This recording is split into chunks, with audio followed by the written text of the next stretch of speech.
murder on the high seas, a detective duo, a demon who may or may not exist.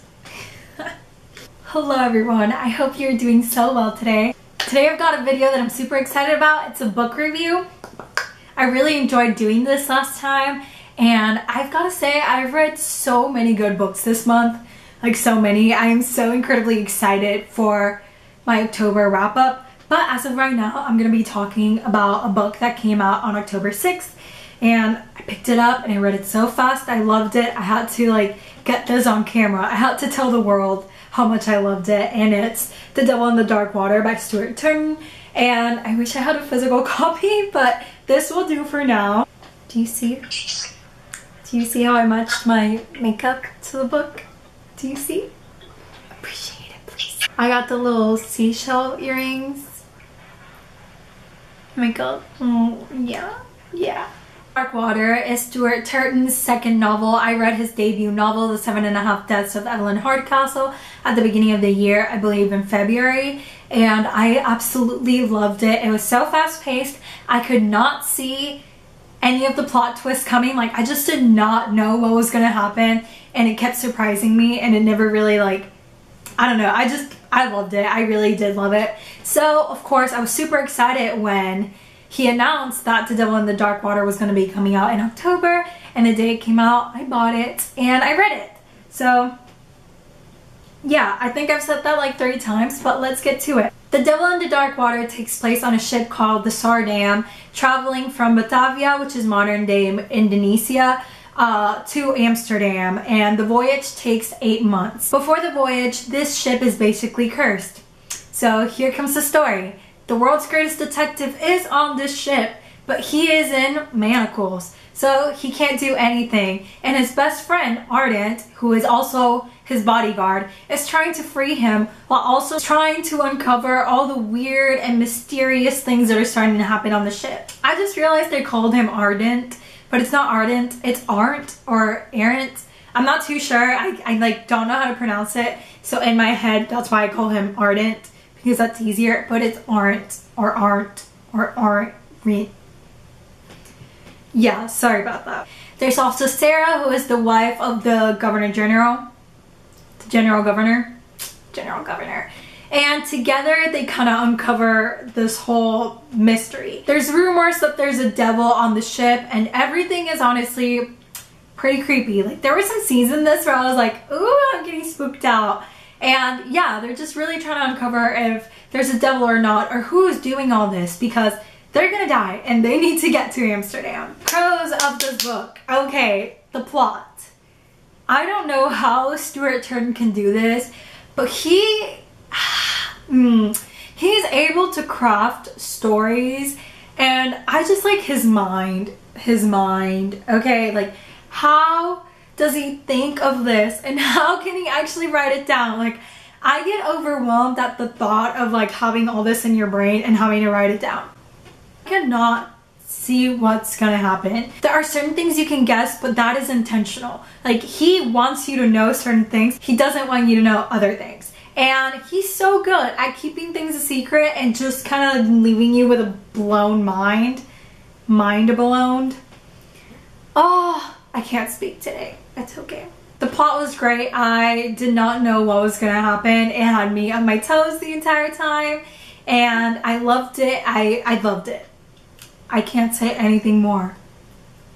Maybe filming a book review isn't the best idea, Patricia. Okay, anyways, the atmosphere. I have never read a nautical story, and this book has made me want to read anything nautical. Horror, mystery, thrillers, romance, anything. I just want to be on a ship again. This was so good. The way he captured the vibe and the environment and everyone's fears, and just the kind of eerie okay, what is going on? Also, the freaking reality that you're in the middle of the ocean on a ship and you can't do anything about it. You look around, all you see is water for 8 months. 8 months. How do people not go crazy? They do. He is able to capture kind of like how desperate that feeling can be and how small you can really feel on a ship against the sea and weather and pirates and anything really. Another thing I really loved, his characters. The characters are so amazing. I just love them.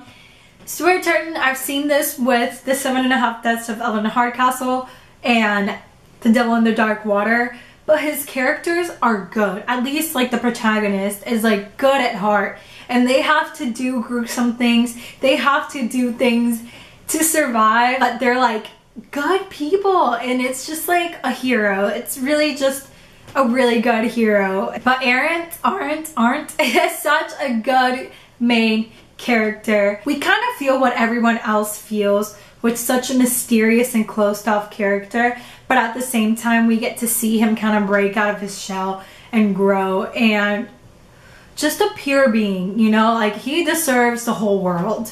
I also loved Sarah. She is a bad. Now, Stuart Turton makes it clear that this book is not necessarily historically accurate because women had a lot less rights than what Sarah did. Even though that is a very big topic, it's like she's constantly fighting for her freedom and she's constantly really just trying to be heard in a room full of men. And I really love that. I think that's something we can still relate to.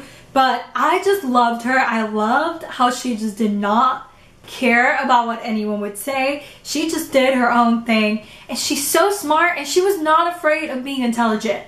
Like, oh, I really loved her character. I really, really did. And then the writing. This goes along with the plot and the atmosphere and everything, but the writing is so good.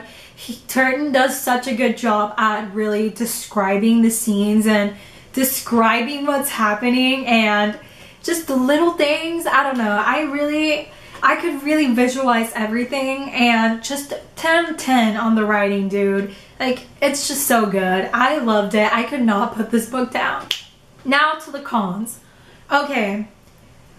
Something that is like, something that's prevalent on both The 7.5 Deaths of Evelyn Hardcastle and The Devil in the Dark Water is the ending. I think the endings are a little weak. I don't think by any means they take away from the rating, but it is a little bit, they feel a little bit flat just because the entire story is so much and so complicated and it's just so much. I feel like it would be hard to wrap it up, so I don't really have any suggestions as to how to wrap it up, so I can't really say much. I just think I always get left with a feeling of, oh, I wanted a little more, but I think that's just because the story is so good.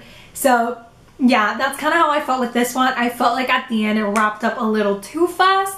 I expected one more chapter when I read the last one, but overall it was still really good, and it's not enough to hinder the rating. Hinder the rating. And then the other thing is that as opposed to his debut novel, with this one it did start out a little slower. I had to get through the first 80 something pages to finally get into the book, but that's a given with a book that's so complete and just has so many things. Like, you need the descriptions to start it out, and there's a bunch of characters, so it was just getting to know the book, you know. But yeah, it was a little bit slow at first because I struggled through it, but I also was really busy, so there's other factors involved. And then of course, literally once I hit page, like, I think 85, I could not put it down. And would I recommend this book? Yes, I would recommend this book. Definitely pick it up. I'm trying to get everyone to read it because I want to talk about it. And it's just such a fun page turner. If you're looking for something that screams October vibes with a little bit of eeriness, a little bit of spookiness, but not anything that will have you like crying, this is the book for you. It's just so perfect for the time, especially if you live somewhere where it's really rainy. When I was reading it, it was really rainy. It's just so fun. It was just so fun. So yeah, definitely pick it up. Let me know if you read this book. Please, I want to talk about it. Like, it was so good. I loved it. I want more Stuart Turton books. I think the next one's coming out in 2 years, and I'm just like, ah! Let me know what you guys want to see from me, because I am open to anything. Yeah, again, comment down below. Give this video a thumbs up and subscribe to my channel. And yeah, I hope you guys have a wonderful day. Bye!